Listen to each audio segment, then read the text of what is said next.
बिस्मिल्लाहिर्रहमानिर्रहीम, अस्सलाम वालेकुम, good morning and welcome to morning at home. मैं हूँ आपकी मेज़बान जुगन काजिम और उम्मीद है कि आप सब खैरियत से होंगे। खैरियत से ही होंगे क्योंकि आप हैं ही इतने प्यारे, और उसके साथ साथ हमारी दुआएं तो हमेशा आपके साथ होती ही हैं। लेकिन व्यूअर्स, एक ऐसा रिश्ता, एक ऐसा ताल्लुक़ है जिसमें दुआओं की भी और सपोर्ट की बड़ी ज़रूरत होती है। अब ये दुनिया का सबसे प्यारा रिश्ता भी है, सबसे ताकतवर यानी कि मज़बूत रिश्ता भी है, और व्यूअर्स सच पूछें तो सबसे कमज़ोर रिश्ता भी है। आपको समझ आ गई होगी, मैं बात कर रही हूँ शादी की, यानी कि मैरिज की। व्यूअर्स देखें, शादी एक बड़ा प्यारा रिश्ता है, लेकिन अगर आप देखें तो 3 अल्फाज बोल के वो रिश्ता जुड़ जाता है, कबूल है, कबूल है, कबूल है। और खुदा न खास्ता मामलात ख़राब हों, रिश्ता ना चल रहा हो, जो भी जिस भी पॉइंट ऑफ व्यू से आप देखना चाहें, तो 3 अल्फाज ही तलाक तलाक तलाक कह के वो रिश्ता ख़त्म भी हो जाता है। मुझे पता है मैं बड़े बेसिक लेवल पे बात कर रही हूँ, ऑफ कोर्स इसमें टेक्निकलिटीज़ भी बहुत सी आती हैं, लेकिन एक रिश्ता जो इतना मज़बूत और इतना कमज़ोर है, उसको चलाने के लिए और एक बड़े खूबसूरत अंदाज में निभाने के लिए कुछ चीज़ें तो हैं जो इंसान को करनी चाहिए। जहाँ पे हम डिफरेंट टिप्स शेयर करते हैं हेल्दी लाइफस्टाइल के लिए, वेरियस डिफरेंट चीज़ें करने के लिए, वहाँ पे एक खुशहाल मैरिड लाइफ जीने के लिए भी तो कुछ उसूल होंगे। तो हमने सोचा कि जैसे कि there are pillars of Islam, there are pillars of different things, तो 4 पिलर्स ऑफ मैरिज आज वो मैं आपसे डिस्कस करना चाहूँगी। हमने लिस्ट बनाई कि वो कौन सी 4 चीज़ें हैं जो सबसे ज़्यादा अहम हैं। अगर हम वो करें अपनी ज़िंदगी में, तो हम एक बड़ी हैप्पी और सक्सेसफुल मैरिज जो है वो ज़िंदगी में आगे लेके बढ़ सकते हैं। वैसे तो आप देखें कि गाड़ी के 2 पहिए भी कहा जाता है, मियाँ बीवी को वेरियस डिफरेंट चीज़ों से कंपेयर किया जाता है, लेकिन अल्लाह ताला को बहुत अच्छा लगता है, बहुत खुश होते हैं रब ताला जब एक कपल अपनी ज़िंदगी को अच्छे अंदाज में, पॉजिटिव अंदाज में गुजारते हैं, और ज़िंदगी गुजारते नहीं हैं, भरपूर अंदाज में अपनी ज़िंदगी को जीते हैं। तो जब 2 लोगों ने एक दूसरे का साथ देना है, एक दूसरे के साथ खड़े होना है, तो वो कौन सी मेन चीज़ें हैं जिनके बारे में हमें केयर करना चाहिए। सबसे पहले तो जब केयर की ही बात कर रहे हैं तो केयरिंग होना, यानी कि ख्याल रखना। व्यूअर्स, रिश्ते का असल हुस्न एक दूसरे के ख्याल रखने में होता है। छोटी छोटी बातों को अहमियत देना, एक दूसरे से अच्छे अंदाज में बात करना, शौहर बीवी का ख्याल रखे, बीवी शौहर का ख्याल रखे, ये चीज़ें बहुत मैटर करती हैं। केयरिंग से मुराद मियाँ की तबीयत ख़राब है, उसकी दवाई का ख्याल रखना, उसके लिए मेडिसिन वगैरह अरेंज करना, उस ये देखना कि वो प्रॉपर खुराक ले रहा है। अगर फॉर एग्ज़ाम्पल गैस्ट्रो का प्रॉब्लम है, खिचड़ी, ये यखनी वगैरह, लाड करना, प्यार करना। और यही चीज़ मर्दों को भी अप्लाई करती है कि अगर बीवी की तबीयत नहीं ठीक तो उसका ख्याल करना, उसकी केयर करना, छोटी छोटी चीज़ों की केयर करना। जैसे कि आपको पता है कि आपकी वाइफ जो है वो सुबह काम पे जब निकल रही होती है तो वो बहुत ज़्यादा टेंस होती है, बच्चों को भी रेडी कर रही होती है, आपकी भी चीज़ें देख रही होती है, तो आप अपनी मिसेस के लिए लंच पैक कर दें। वो जब मतलब इधर उधर भाग रही हो तो उसका चाय का कप पकड़ा दे कि कम से कम चाय तो पी लो, अपना नाश्ता तो कर लो। छोटी छोटी चीज़ें होती हैं व्यूअर्स, जो इंसान को इतना ज़्यादा अच्छा महसूस कराती हैं। जैसे कि बैठे बैठे कभी कभी मेरे हस्बैंड का मुझे कोई प्यारा सा मैसेज आ जाता है कि कैसी हो, मैं तुम्हारे बारे में सोच रहा था, I hope you are doing okay. ये छोटी छोटी चीज़ें व्यूअर्स इंसान को बहुत ज़्यादा पॉजिटिव फीलिंग्स की तरफ लेके जाती हैं। हम हमेशा बड़े बड़े जेस्चर्स का इंतज़ार करते हैं कि कोई बहुत बड़ी चीज़ हो गई, हमें कोई सोने का सेट मिल जाएगा, या मियाँ के लिए आप कोई महंगा सा गिफ्ट ले लेंगे। गिफ्टिंग से ज़्यादा केयरिंग इम्पॉर्टेंट होती है। जब आप एक दूसरे के बारे में केयर करते हैं तो महंगे से महंगा गिफ्ट या सस्ते से सस्ती चीज़ कोई वैल्यू नहीं रखती, बिकॉज अल्टीमेटली आप वो चीज़ दे रहे हैं, अपना वक्त दे रहे हैं, अपनी अटेंशन दे रहे हैं, अपना टाइम दे रहे हैं। उसके साथ साथ शेयरिंग, बांटना या मिलकर चलना, ये बहुत इम्पॉर्टेंट चीज़ है। साथ देना हर एस्पेक्ट में। अब जब सेकंड पॉइंट पे आते हैं साथ देना, तो आप कैसे एक दूसरे का साथ दे सकते हैं। देखिए, अगर आपको पता है कि आपकी वाइफ जो है वो एक मतलब बहुत बिजी है या बहुत ज़्यादा स्टक है किसी चीज़ में, तो उसकी थोड़ी सी जिम्मेदारियां आपने उठा ली। अगर आपके हस्बैंड बहुत ज़्यादा टफ स्पॉट से गुजर रहे हैं, बच्चों को आके हर रोज़ पढ़ाते हैं, लेकिन एक हफ़्ता वो काम में इतने मसरूफ़ हैं, उनके पास टाइम नहीं है, तो कुछ आपने उनकी ज़िम्मेदारी शेयर कर ली। फिर डेली लाइफ में हर चीज़ को शेयर करना, एक तो अपनी फीलिंग्स को एक दूसरे के साथ शेयर करना कि आप क्या महसूस कर रहे हैं, क्या ऊंच नीच ज़िंदगी में चल रहा है, और उसके साथ साथ इस चीज़ को शेयर करना कि जैसे कि वाइफ खाना बना रही है, हस्बैंड जो है वो डाइनिंग टेबल सेट कर देते हैं, खाना खा लिया, हस्बैंड ने बर्तन धो लिए, या वाइफ ने टेबल सेट कर दिया, हस्बैंड ने खाना बना लिया, कपड़े धो रहे हैं, एक ने इस्त्री कर लिया, एक ने कपड़ों को वॉश कर लिया। ये सारी चीज़ें व्यूअर्स ज़िंदगी में बड़ी अहमियत रखती हैं और ये शो करती हैं कि आप केयर करते हैं। तो sharing is caring and caring is sharing, ये दोनों चीज़ें हम अपने बच्चों को तो समझाते हैं, लेकिन एज एडल्ट हम क्यों नहीं ये बात सीखते कि शेयरिंग से हम अपने ताल्लुकात को और मजबूत करते हैं और ख़ूबसूरत बनाते हैं। तो फीलिंग्स को भी शेयर करना और उसके साथ साथ एक दूसरे की जिम्मेदारियां भी बांट लेना। कभी कभी ऐसा होता है व्यूअर्स, इंसान पे टफ टाइम आया होता है, वो नहीं हैंडल कर पाता। अब जैसे कि आपके दो बच्चे हैं, एक बच्चे को एक ने तैयार कर लिया, दूसरे को दूसरे ने तैयार कर लिया। ज़रूरी तो नहीं है कि हर चीज़ की जिम्मेदारी किसी भी एक इंसान के ऊपर आए। अगर मियाँ बीवी दोनों वर्किंग हैं तो फिर घर की भी जिम्मेदारियाँ शेयर करें, उससे एक पॉजिटिविटी आती है रिश्ते के अंदर, और फिर किसी भी इंसान को ये नहीं फील करता कि वो फॉर ग्रांटेड लिया जा रहा है। फिर तीसरा पॉइंट है सुनना, हियरिंग, सुनना और समझना। हम लोग एक दूसरे से बात करते हैं अपनी बात दूसरे को सुनाने के लिए, दूसरे की बात हम नहीं सुनते, हम नहीं अब्जॉर्ब करते, जिसकी वजह से बहुत से मसाइल आते हैं। सो मेरी आपसे रिक्वेस्ट है कि जब भी मियाँ बीवी आपस में बैठें, एक तो अकेले बैठ के बात करें। सबसे बड़ा मसला ये होता है कि 10 लोग बैठे होते हैं, उसके बीच में लोग अपने मसले डिस्कस करने शुरू कर देते हैं, तो सुनने वाला सुनने में कम इंटरेस्टेड होता है और दूसरों की रिएक्शन पे ज़्यादा फोकस कर रहा होता है। सो सबसे अच्छी गुफ्तगू वो होती है जहाँ पे बात कही भी जाए और बात सुन के समझी भी जाए। सो एक दूसरे को सुने, सिर्फ अपनी बात ना कहें। मैंने बड़े ताल्लुक़ ख़राब होते हुए देखे हैं व्यूअर्स, जहाँ पे लोग सिर्फ एक दूसरे से बात कर रहे होते हैं लेकिन अगले की सुन नहीं रहे होते। जब आप सुनेंगे नहीं तो समझेंगे कैसे, और अगर समझेंगे और सुनेंगे नहीं तो वो ताल्लुक़ खूबसूरत कैसे बनेगा व्यूअर्स। एंड फाइनली बेयरिंग, बर्दाश्त करना, सब्र करना। व्यूअर्स, ऊंच नीच हर किसी की ज़िंदगी में आता है। कभी कभी हमें एक दूसरे के टेंट्रम्स भी बेयर करने पड़ते हैं, एक दूसरे के ख़राब मूड भी बेयर करने पड़ते हैं। देखिए, दो इंसान जब एक ही जगह को शेयर करते हैं तो कैसे हो सकता है कि कभी भी कोई लड़ाई ना हो, कोई भी झगड़ा ना हो, कभी भी कोई मिसअंडरस्टैंडिंग ना हो। सो बेयर करना, सब्र करना, बर्दाश्त का दामन ना छोड़ना, यही वो चीज़ें होती हैं जो ताल्लुकात को मजबूत बनाती हैं। कभी कभी ऐसा हुआ कि हस्बैंड जो है उनका मूड ऑफ है, कोई बात आपने उनको कही कि जी आज याद से बच्चों की फ़ीस दे देना। भाई क्या मसला है, हर वक्त तो मेरे पीछे पड़ी रहती हो। 2 मिनट चुप हो जाएं, बर्दाश्त कर लें, थोड़ी देर बाद जाके बात कर लें कि आज आप बिला वजह मेरे पे भड़क पड़े थे, क्या हुआ था, कोई मसला है, मेरे से कुछ हो गया, आप अपसेट हैं। और यही चीज़ मर्द को भी अप्लाई करती है कि आप घर आते हैं काम से और बीवी को कहते हैं यार मुझे चाय का कप दे दो, वो आगे से कहती है खुद बना लेना, हर वक्त मुझे काम कहते रहते हैं। तो खुद बना लें, बाद में जाके डिस्कस कर लेना। व्यूअर्स, ये जो अना है ना, ये जो ईगो प्रॉब्लम हमें हो जाती है, यही सबसे ज़्यादा बड़ी बर्बादी हमारी घरों में, हमारी फैमिलीज़ में लेके आती है। क्योंकि बात बड़ी सिंपल है, ऊंच नीच तो हो जाती है, लेकिन जब हम उसको एक अजाब बना लेते हैं तो फिर लड़ाइयाँ बहुत ज़्यादा होती हैं।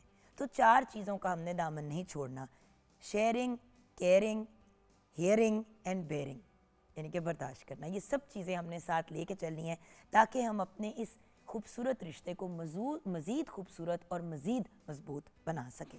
042992000648 पे आप कॉल कर सकते हैं। मॉर्निंग एट होम हमारा फेसबुक का पेज है। व्यूअर्स, ब्रेक की तरफ जाने से पहले ऑफकोर्स शेफ़ अनम से भी हेलो हाई करनी है। आज अनम्स किचन भी होगा जिसमें ऑब्वियसली हांडी रोटी तो ये मेरे से ही करवाएंगी एज़ यूजुअल। तो आइए किचन की तरफ बढ़ते हैं। अस्सलाम वालेकुम। वालेकुम अस्सलाम, कैसी हैं आप? बिल्कुल ठीक। बहुत अच्छा topic. Anam, you are not married, लेकिन आपके इर्द गिर्द बहुत से मैरिड कपल्स होते होंगे और मैं अक्सर आपको कहती हूँ अनम कर ले शादी, तो आप हमेशा मुझे कहते हो कि यार डर लगता है दीदी, समझ नहीं आती, क्योंकि ये इतनी आसानी से ये ताल्लुक़ ख़राब हो जाता है। रिमेंबर लास्ट ईयर मैंने कहा था कि अनम अब कर ले, यानी लाइक अम्मी भी कहती हैं कि कर लो, मुझे सिर्फ ये होता है कि चले मैं कह भी दूँ मेरे लिए रिश्ता ढूंढ दें, लेकिन फिर उस रिश्ते को चलाना भी तो है। बिल्कुल। सिर्फ शादी करनी तो नहीं है ना, शादी करनी। उसको निभाना भी है। मैं आप जब ये बात कर रही थी मैं यही बात सोच रही थी कि ये रिश्ता एक इस कदर कॉम्प्लिकेटेड रिश्ता है कि बनता तो बड़े अच्छे तरीके से लेकिन ख़त्म भी बड़ी वो कहते हैं ना कि एक चुटकी में ख़त्म भी हो जाता है। तो सबसे ज़्यादा मुझे लगता है कि आजकल के वक्त के अंदर ना एंजाइटी, अगर कोई लोग शादी नहीं कर रहे तो उनको सबसे ज़्यादा एंजाइटी इसी बात की ही होती है कि पता नहीं वो चल पाएगी या नहीं चल पाएगी। लेकिन जैसे कि जुगन आपने एक ये बात बड़ी अच्छी की है कि ये जो sharing, caring, hearing and bearing वाला जो एक आपने एलिमेंट बताया ना, ये मेरा ख्याल है कि बहुत ज़्यादा ज़रूरी है इस रिश्ते में भी और हर वो रिश्ते में जो जिसको आप लॉन्ग टर्म चलाना चाहते हैं। मेरा तो यही ख्याल है कि अगर जो रिश्ता आपने लॉन्ग टर्म चलाना है ना तो उसके लिए ये आपको ये 4 पिलर्स जो है ना इसको पकड़ कर अपने साथ रखना पड़ेगा, क्योंकि अगर आप इनको नहीं रखेंगे अपने साथ तो ज़िंदगी नहीं आगे चल सकती। क्योंकि देखो ऐसा कोई नुस्खा नहीं है बिल्कुल कि आपने घोल के खा लिया। बिल्कुल बात यह है कि देखें, हमें ऑफ कोर्स अपने हर ताल्लुक के लिए दुआ ज़रूर करनी चाहिए। I firmly believe this. बेशक मैं जब भी दुआ के लिए हाथ उठाती हूँ तो जब सेहत के लिए और कामयाबी के लिए हाथ उठाती हूँ तो हमेशा ये दुआ करती हूँ कि या अल्लाह ताला मेरे रिश्ते, मेरे ताल्लुकात जो हैं वो बरकरार रहें, मेरे हस्बैंड के साथ, मेरे अपने बच्चों के साथ, माँ बाप के साथ, भाई बहन के साथ, फ्रेंड्स, फैमिली, सब के साथ। क्योंकि बात यह है कि लोग सेहतमंद हो, सब कुछ हो, लेकिन आपका उनके साथ कोई ताल्लुक ही ना हो, बिल्कुल, तो आप उनकी खुशी और उनकी सेहत और उनकी पॉजिटिविटी में तो खुश हैं, लेकिन जब कोई कनेक्शन नहीं रहता तो बड़ा पेनफुल होता है। बेशक। और मैंने बहुत से शादियां ऐसे देखी हैं कि बस वो चल रही हैं, लेकिन आपस में कोई कनेक्शन नहीं है। 2 लोग ऐसे रह रहे हैं कि जैसे वो रूममेट्स हैं बस। तो रिश्तों को खूबसूरत बनाने के लिए उनमें और स्पेशली मैरिज में एक रोमांस का एलिमेंट बड़ा इम्पोर्टेंट होता है। और वो रोमांस और वो खूबसूरती और वो लाड जो है शादी के अंदर, उसको आप ट्रू इश्क कहते हैं, वो तभी आता है जब आप इन चीज़ों को अपनी ज़िंदगी में इम्प्लीमेंट करते हैं। ब्रेक की तरफ चलते हैं। ब्रेक के बाद आज हमारे सेट पे क्या बन रहा है और अनम्स किचन में क्या बनेगा वो हम आपके साथ तभी शेयर करेंगे। आप हमारे साथ रहिएगा।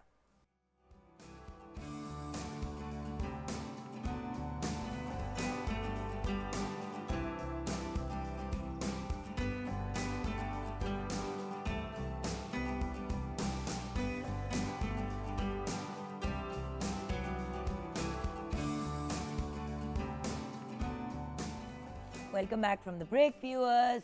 शेफ अनम शेख, कैसी हैं आप? बिल्कुल ठीक, अभी भी ठीक है जी, ब्रेक के बाद भी जी, मज़ीद ठीक रहेंगी जी, इसलिए क्योंकि आज की रेसिपी बहुत अच्छी है। क्या समझ नहीं आ रही? कह रही हो केसडिया, लेकिन केसडिया का मुझे समझ नहीं आ रही। अच्छा, जो केसडिया इसलिए बोला। अच्छा, आपने कहा था मुझे ब्रेक में कि हम ब्रेकफास्ट केसडिया बना रहे, फिर आपने कहा लेकिन ये केसडिया नहीं है, तो फिर की है? लेकिन मैं वही आपको बता रही हूँ, जब ये बन जाएंगे ना तो उसकी शक्ल और इसका जो आप कहते हैं ना कि एक अपीयरेंस होती है आपके प्लेटर की या आपके खाने की, केसडिया वाली होगी। वो बिल्कुल केसडिया वाली होगी। लेकिन अच्छा, लेकिन बेसिकली ये है जी ईशले। और ईशले जो है जो लोग थोड़ा जल्दी मतलब अपना काम ख़त्म करना चाहते हैं उनके लिए एक परफेक्ट ब्रेकफास्ट है। ये बेसिकली आपको अंडा पराठा की एक वेरिएशन आप कह लें कि थोड़ी फ्यूजन के साथ एक बहुत ही इनोवेटिव टाइप की एक फ्यूजन है कि जिसमें आपको आटा गूंदने की बिल्कुल ज़रूरत नहीं है, आपको अलग से अंडे बनाने की ज़रूरत नहीं है।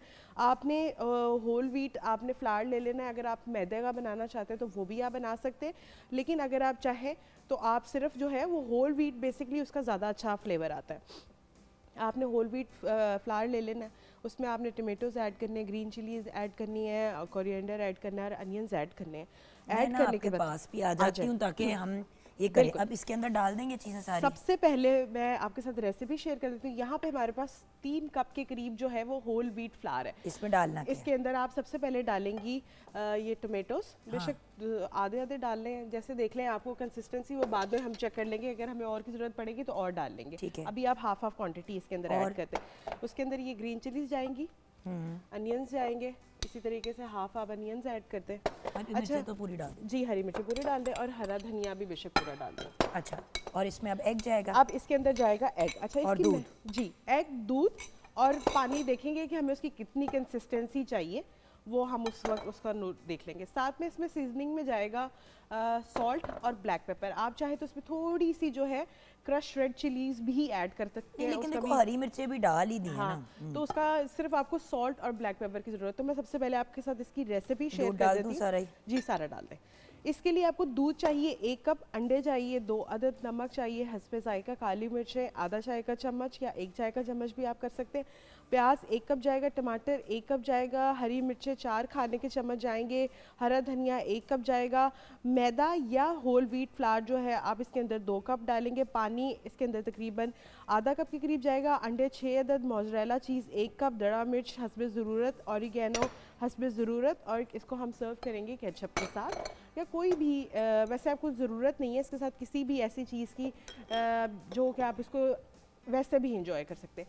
सबसे पहले आपने क्या करना है कि आपने जो है आटा ले लेना है, अच्छी तरीके से उसको छानने के बाद आपने इसके अंदर जो है इंग्रेडिएंट्स ऐड कर देने हैं। उसमें जाएगा टमेटोज़ है, अनियंस है, कोरिएंडर है, साथ में हम इसके अंदर ऐड करेंगे अंडा, 2 अदद अंडे जाएंगे। ये तकरीबन 7 से 8 लोगों की सर्विंग हम बना रहे हैं, लेकिन 7 से 8 जो है हमारे इशले बेसिकली रेडी होंगे इसके साथ।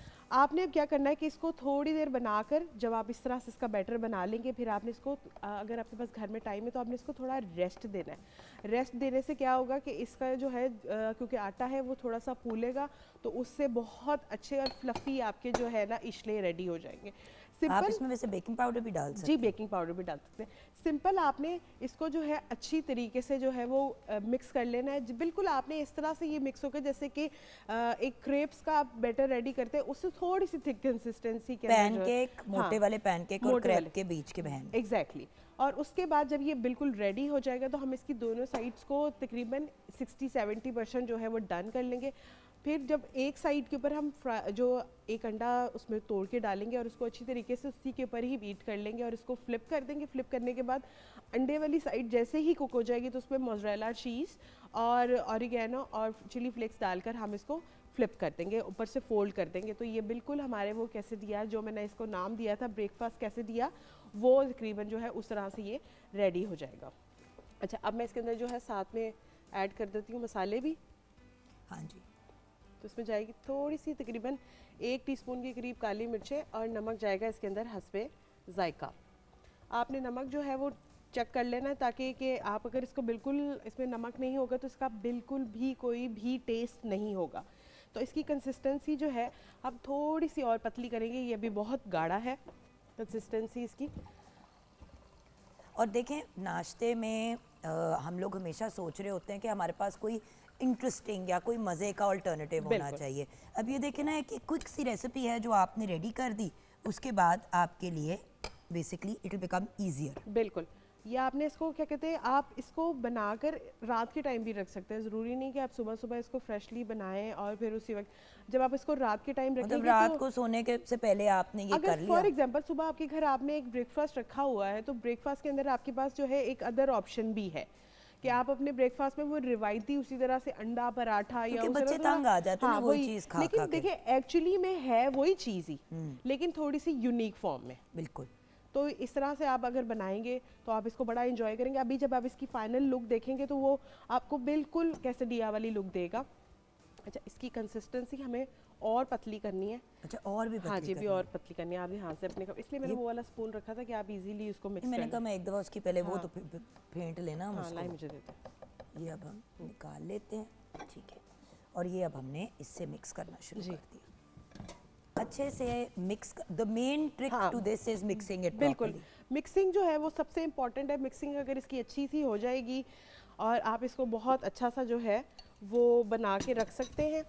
अगर ये मिक्सिंग नहीं होगी, अगर इसके अंदर लम्स होंगे तो ये जब आप उसको खाएंगे ना तो तब भी ये आपको जो है ना वो बिल्कुल भी अब ये अगर आप इसको मुझे यूं करके दिखाएं तो मुझे आइडिया हो जाएगा इसकी कंसिस्टेंसी। बिल्कुल ठीक है, ठीक है, बिल्कुल। अब उस दूसरी साइड की तरफ जो है मैंने पैन रखा हुआ है। आप नॉन स्टिक ले तो ज़्यादा अच्छी बात है, उससे बहुत अच्छा सा जो है हाँ, वो नॉन स्टिक में ही ये बनेगा। अगर आप नॉन स्टिक्स के अलावा बनाने की कोशिश तो वो चिपक जाएगा जी, तो वो चिपक जाएगा। बिल्कुल। साइडें वगैरह भी आपने कर ली, इसको अच्छे से आपने मिक्स कर लिया। बिल्कुल। अच्छा, आप स्पाइसेस जो है वो आप अपने अकॉर्डिंग भी डाल सकते हैं, लेकिन क्योंकि थोड़ा सा मेरे ख्याल से इसमें नमक और जाएगा। अच्छा, क्योंकि हमने आधी को चम्मच डाली थी ना नमक उसके अंदर, बिल्कुल थोड़ा सा और नमक जाएगा तो फिर ही वो मेरे ख्याल से उसका फ्लेवर जो है वो बिल्कुल इन्हांस होके निकलेगा। बस अब बस आपने वो, मैंने आपके पास एक स्पून रखा हुआ है, उसका एक आप टेबल स्पून डालेंगे, उसको अच्छी तरीके से आपने उसको राउंड फॉर्म में फ्लैट कर लेना है अच्छी तरीके से, ताकि जो सारी साइड है सर्कल की वो इवन हो।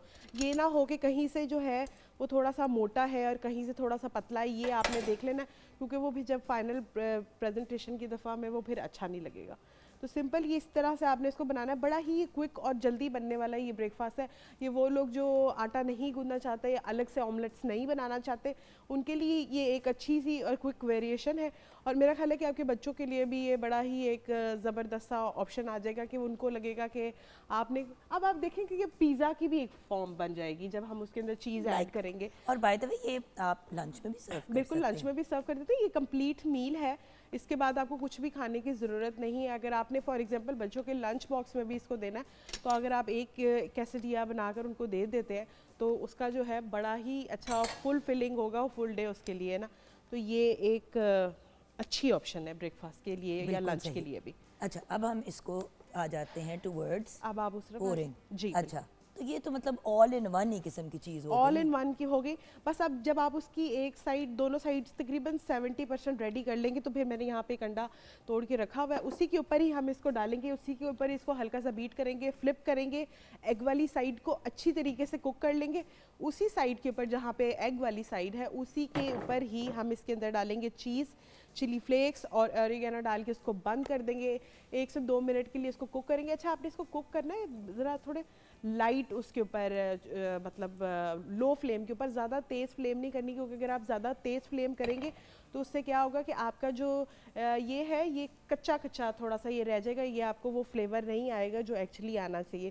क्योंकि अगर तेज़ फ्लेम पे बनेगा तो ये राइट वे बाहर से तो कलर आ जाएगा इसको, बट इसमें क्या होगा कि ये अंदर से बिल्कुल कच्चा रहेगा, क्योंकि आटा है, अंडे हैं, उनको पकने के लिए थोड़ा सा टाइम चाहिए होगा।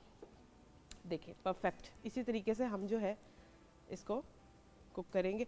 अच्छा, क्या होगा कि आटा है, आटे के अंदर अंडे हैं, अंडे क्या करेगा कि उसको बाइंडिंग एजेंट बनेगा उसका, और अंडे जो है वो उसको जो है आपके इसको पैनकेक्स कह लें, कैसेडियास कह लें, इसको टूटने नहीं देगा। तो ये इस तरीके से आपने जो है, सिंपल रेसिपी है और क्विक बनने वाली रेसिपी है, ज़्यादा टाइम टेकिंग भी नहीं है, तो ये आप आराम से जो है अपने घर में बना सकते हैं। तो हम ये एक ही अपने मचारियों के व्यूअर्स को हम बना के जी बिल्कुल। अच्छा, जैसे ही ये कुक होगा ना जुगन आपी, तो ये नीचे से अपनी जो है ना, देखिए साइड्स जो है वो छोड़ना स्टार्ट कर देगा। हाँ। जब ये कम्प्लीटली अपनी साइड्स छोड़ना स्टार्ट हो, जैसे देखें अभी अगर आप कैमरा दिखा सके तो ये ऊपर से थोड़ा थोड़ा कुक होने शुरू हो गया। जब ये इस तरह से फॉर्म में आ जाएगा तब आपने इसको फ्लिप करना है। अगर आप इसको पहले फ्लिप करने की कोशिश करेंगे तो टूट ये जाएगा। टूटने के इसके बहुत हद तक चांसेस है। ठीक इसी है। तरीके से ये रेडी हो जाएगा। हम इसके ऊपर ये एग डाल देंगे, एग डाल के उसको हल्का सा बीट कर लेंगे, बीट करने के बाद चीज़ के बाद और ऑरिगेनो उनके अंदर और एग के अंदर आप फिर थोड़ा सा नमक भी मेरे ख्याल से डाल डालें, लें। हाँ, वो तो आपकी अपनी पर्सनल चॉइस है, मैं डाल देती हूँ। बिकॉज वही होता है ना। अब इसको बीट करना है अंडे को। अंडे को बेशक उसके ऊपर भी बीट कर लें, उस पर करेंगे तो ज़्यादा बेहतर होगा। अगर बीट करके डालेंगे तो वो ऐसे होगा कि कहीं जो है वो पूरा अंडा जो है वो बाहर की तरफ आ जाएगा। अगर इसी तरह ऊपर डालेंगे तो सिर्फ ऊपर ऊपर ही रहेगा। अच्छा, अब इसको कितनी देर और करना है? बस और 1 आध मिनट तक आप इसको फ्लिप कर दीजिएगा, क्योंकि देखिए साइड से उसने छोड़ दी हैं। साइडें तो छोड़ दी हाँ, हैं, बट बेशक आप थोड़ी सी फ्लेम नीचे से जो है ना वो तेज़ कर लें, ताकि जो है वो आपको फ्लिप करने में थोड़ा सा, पकने में भी इजी है, और वो 2 स्पून ले लें, आपको इजी हो जाएगा करने में थोड़ा सा। मैं भी वही चाह रही थी। हाँ जी, हाय, मुश्किल मुश्किल से काम तुम मेरे से करवाती हो। देखें अब ये हो गया। अब जितनी देर में नीचे वाली साइड जो है वो कुक हो रही है, उतनी देर में आप ये डालेंगी एग इसके ऊपर ही, एग्जैक्टली ऐसे ही डाल देंगी, और फिर आप उसको करेंगी बीट। मैं ना एक कांटे से ना थोड़ा सा उसको ये कर लूँ, हाँ। ताकि उसमें नमक मिक्स हो जाए ना। हाँ जी, और ये हमने इसके ऊपर डाल, सेंटर में डाल देंगे बस, और इसको थोड़ा सा स्प्रेड कर लेंगे। वो बेचारा खुद ही स्प्रेड हाँ, हो रहा है, स्प्रेड हो जाएगा अपनी मर्जी अब से। जैसे ही थोड़ी सी नीचे वाली साइड कुक हो जाएगी तो आप इसको टर्न कर देंगे। अब हमें एग वाली साइड को पूरा पूरा 100% कुक करना है, और उसके बाद वो चीज़ एंड ऑल वो डालकर, अच्छा हल्की आंच पे इसलिए बोला है क्योंकि जब हम इसको अभी से ही इतना कलर दे देंगे तो फिर चीज़ जब डलेगी तो उसको मेल्ट होने के बाद वो बहुत ज़्यादा ब्राउन फॉर्म में चला जाएगा। तो इसलिए आपने जो है मीडियम टू लो फ्लेम पे ही इसको कुक करना है, ताकि जो है आपका एक ज़बरदस्त किस्म का जो है ये ब्रेकफास्ट कैसेडिया जो हो जाए। अब देखिए ये ऑलमोस्ट उसकी कैसेडिया टाइप की एक टोर्टिला हमारे पास रेडी हो गया है। हाँ। अब आशिक अब इसको फ्लिप करते हैं। वो अंडा सारा उतर आएगा उसके नहीं ऊपर से? उतरेगा, उतर आए तो वो उसके ऊपर ही चिपक जाएगा ना। अच्छा, हाँ, करते करते फ्लिप, खराब ना करना बिस्मिल्लाह तो मुझे। करके। यस, ओए होए होए होए। यही चाहिए था हमें बेसिकली। तो अच्छा, आपको मैंने सही कहा था ना कि ये देखें अंडे पराठे की एक वो बड़ी मजे की और मजे की फॉर्म है। अच्छा, अब इसके ऊपर क्या करना है अब हमें? बस आपने अंडे वाली साइड को कुक कर लेना है और फिर ये फिर चीज़, वापस फ्लिप करना है? हाँ, फ्लिप करके ये चीज़ और ऑरिगेनो और थोड़े से चिली फ्लेक्स डालकर आपने इसको ये देखिए ना, अंडे वाली साइड कुक आपकी हो कुक गई। हो गई।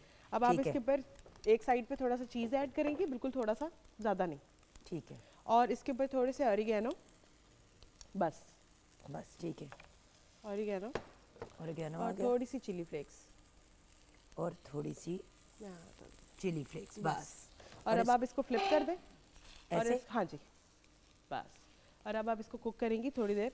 अब ये बारी आएगी कि इसकी अच्छी तरीके से हम इसको थोड़ा सा ब्राउन कलर देंगे। इस फॉर्म में जो है ये आपके ब्रेकफास्ट कैसेडिया जो है रेडी हो जाएंगे। देखिए कितना मज़ेदार है। देखिए मैंने सिर्फ बताया है और सारा काम जुगन आप ही ने नहीं, किया बट है। मैं ये भी तो एक बात प्रूव करनी होती है ना कि गाइस, हम लोग हमेशा ये कहते हैं कि देखें हमारी जो चीज़ है वो आप लोग बता देते हैं तो फिर उसको बनाने का समझ नहीं आता। तो अब इससे ज़्यादा सिंपल तो कुछ नहीं हो बिल्कुल, इससे सकता ना। ज़्यादा सिंपल और इससे ज़्यादा इजी आपके पास ब्रेकफास्ट और आप का देखें कोई व्यूअर्स, भी हम ऑप्शन। कॉन्स्टेंटली अपने हाथ साफ कर रहे होते हैं, जी, बिल्कुल। कॉन्स्टेंटली हम अपने ऐसे हाथ ही। धो रहे होते हैं, बिकॉज सफाई निस्फ ईमान है एंड हाइजीन के पॉइंट ऑफ व्यू से भी आपको केयरफुल होना चाहिए। अच्छा, फिर आप जब रेडी हो जाए तो आप इस हाँ तरह जी, करके exactly। इसके चार आपने 4 या portions 3 काट 1 लिए। बाय 3 पीसेस आपने उसके कर लिए ध्यान से। और उसके बाद आपका जो है बहुत ही ज़बरदस्त सा जो है ये आपका ब्रेकफास्ट जो है वो रेडी हो जाएगा। तो इसी तरीके से हम बाकी बना लेंगे। एक बड़ी प्लेट में हम इसको ले आते हैं, वहाँ जी। पे जो हमारी बड़ी प्लेट है, ठीक है ना। सो ये आपका, ये देखिए एक कंप्लीट ब्रेकफास्ट तैयार हो गया। और देखिए उसकी शक्ल वो सब कुछ बिल्कुल वैसा है। जहाँ पे आपने इतना लॉन्ग टर्म करना था, आपने पूरा एक आटा गूंदना था, उसका एक पराठा बनना था और उसके बाद जो है फिर ऑमलेट से लैदा होंगे। तो ये आपके पास एक कैसेडिया, मैंने इसलिए बोला था कि अगर आप ये दिखा सके अंदर से, तो ये देखिए इसके अंदर जो है वो चीज़ मेल्ट होना शुरू होगी। ये देखिए अमेजिंग। अच्छा, okay, we have to go towards break. जी। ब्रेक के बाद हम वापस आएंगे, आप अपना बाकी का काम करते रहिएगा, हम अपने प्रोग्राम के साथ कंटिन्यू करेंगे।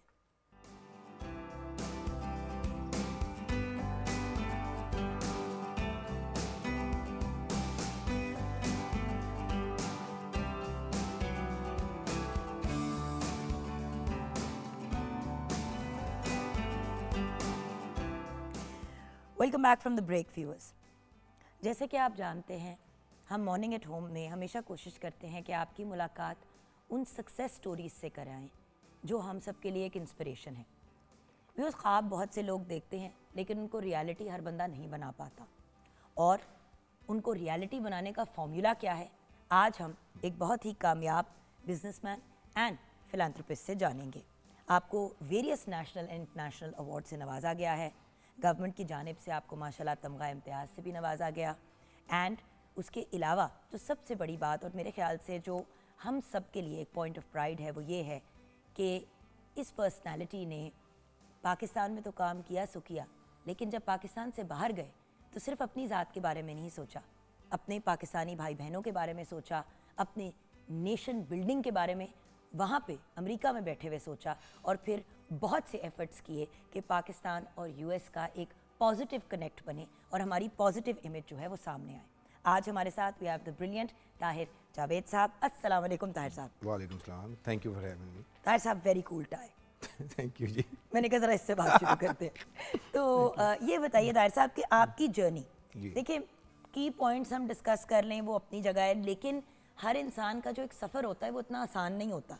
एवरीवन थिंक्स कि अगर एक कामयाब सक्सेस स्टोरी बैठी है तो अम्मा अब्बा ने सेट किया होगा, ये नहीं रियलाइज़ करते कि बहुत से लोग सेल्फ मेड होते हैं, इवन इफ अम्मा अब्बा पीछे से फाइनेंशियली सॉलिड हो। सो आपकी कहानी जानना चाहूँगी सर, कहानी कहाँ से शुरू होती है? पाकिस्तान से, अमेरिका से, कहाँ पैदा हुए, कहाँ पढ़े, फिर बाहर कैसे गए? कहानी तो लाहौर से ही स्टार्ट होती है जी। आई वाज ओरिजिनली तो पेरेंट्स हमारे टोबा टेक्सिंग से, तो वो मूव होके यहाँ पे आए लाहौर में, और लाहौर में ही मतलब आई वाज बोर्न हियर, और उसके बाद यहीं पे यानी स्कूलिंग वगैरह। और अमेरिका तो मैं काफ़ी कोई I was 23 year old when I left. But sir 23 की एज तक यहाँ पे लाइफ कैसी थी?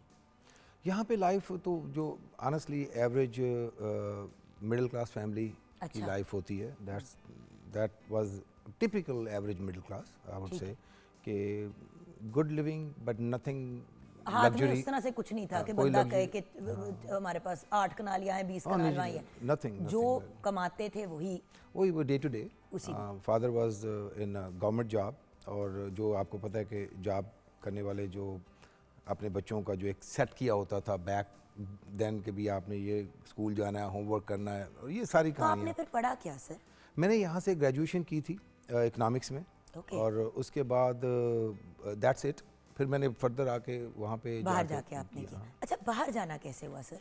हाँ, ओरिजिनली तो मेरा honestly was just a visit. मैंने यहाँ पे एक प्राइवेट यानी अपनी एजुकेशन के साथ साथ प्राइवेट स्कूल एक इस्टेब्लिश कर लिया था, and I was kind of doing 23 साल की उम्र पे? जी नहीं, मैंने तो 20 साल में शुरू किया था उसको। माशाल्लाह। हाँ, तो वो फिर वो आगे it was successful in 2-3 years.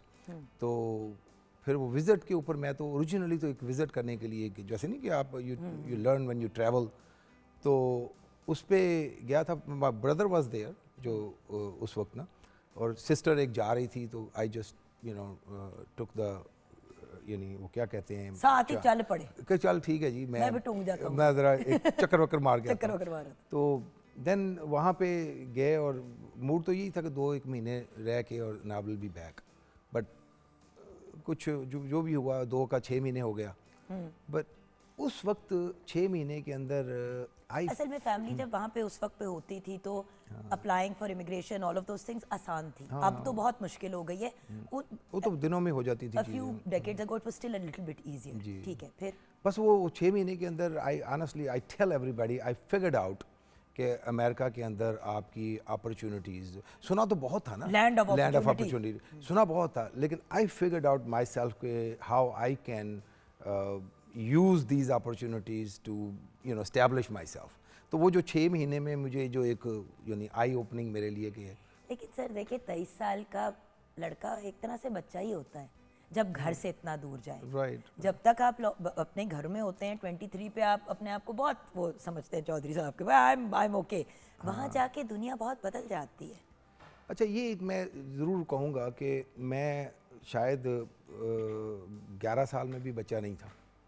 मैं अपने बारे में ही कह कोई सकता जाहिर हूँ। ही जिसने 20 साल की उम्र पे स्कूल बना लिया। मतलब दैट वाज स्कूल। मैं तो 15 साल की उम्र में भी ट्यूशन पढ़ाता था अपने से, यानी छोटों को, और आई वाज मेकिंग मनी।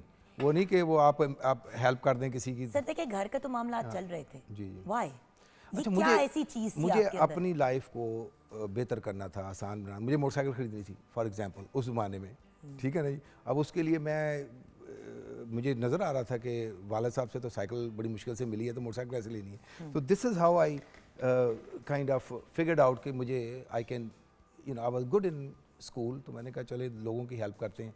तो वो करके फिर पहले मुफ्त शुरू की, फिर उनको भी अभी आप तुम पैसे दोगे।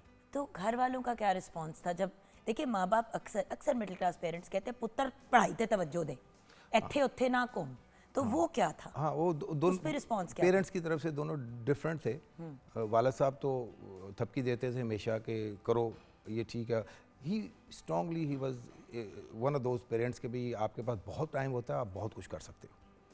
You should not be limited to 1 or 2 things. अगर 24 घंटे हैं तो उनको यूज बहुत करें। टाइम है। ये बड़ा एक होता है कि नहीं जी बस सिर्फ आप कर लो। तो वालदा ज़रा थोड़ी ओल्ड फैशन अभी भी हयात हैं। वो माशाल्लाह, हमेशा माशाल्लाह। पुत्र कटा दे, इन्नियां चीज़ां करके की करना है, कोई घर भी बैठ जा, you know that she always. आज भी जब भी वो तो मिलता माँ हूँ, का प्यार होता है ना कि तो मेरा एक- बच्चा थक जाएगा। हाँ, तो दैट्स तो लेकिन वो था वाला साहब की तरफ से बहुत ज़्यादा अल्फाज नहीं यूज़ होते थे, लेकिन बॉडी लैंग्वेज से पता चल जाता था। सर देखें, चाहे हम अगलों की फिलोसफीज के साथ अग्री करें या ना करें, बिल गेट्स हो गया, इलॉन मस्क हो गया, स्टीव जॉब्स हो गया, ये सारे हो गए। जी। खवातीन को भी आप देख लें, जो भी सक्सेस स्टोरीज हैं, वो कभी भी कामयाब नहीं होते अगर वो 30 साल की उम्र पे सोचते हैं अच्छा अब मैं कुछ करता हूँ। जी, जी, वो जी। बचपन में ही एक काविश, एक डिजायर, एक चीज होती है अंदर जो आपको पुश करती रहती जी। है। और अगर सपोर्टिव हाउस होल्ड हो तो उससे बड़ा फर्क पड़ता है। अच्छा, अब आप वहाँ चले गए, जी। वहाँ पे फिर जर्नी किधर किधर गई? किधर अच्छा, से वहाँ पे तो पहले शुरू में और जॉब्स थी। मैंने जॉब की स्टार्टेड फ्रॉम वेरी यानी शॉप्स कीपिंग, जो स्टोरों के ऊपर काम किया, फ्ली मार्केट्स में काम किया, और मतलब जो भी एक किसी हद तक ट्रेडिंग करके करते करते करते फिर अपने स्टोर बनाने शुरू किए। Then I made a chain of stores. तो फिर मैं डिस्ट्रीब्यूशन में चला गया उन्हीं प्रोडक्ट की, जो कंज्यूमर गुड्स की डिस्ट्रीब्यूशन में। Then you know later part I was one of the top 20 distributors in the country. माशाल्लाह। तो अभी भी मतलब we have big warehouses and a lot of यानी उसकी volume. Then later part, I started in healthcare and I purchased a hospital. So the whole dynamics of my business changed. So now majority जो मेरा काम है वो healthcare के अंदर है. Pharmaceutical. We have several hospitals and clinics and urgent cares and माशाल्लाह।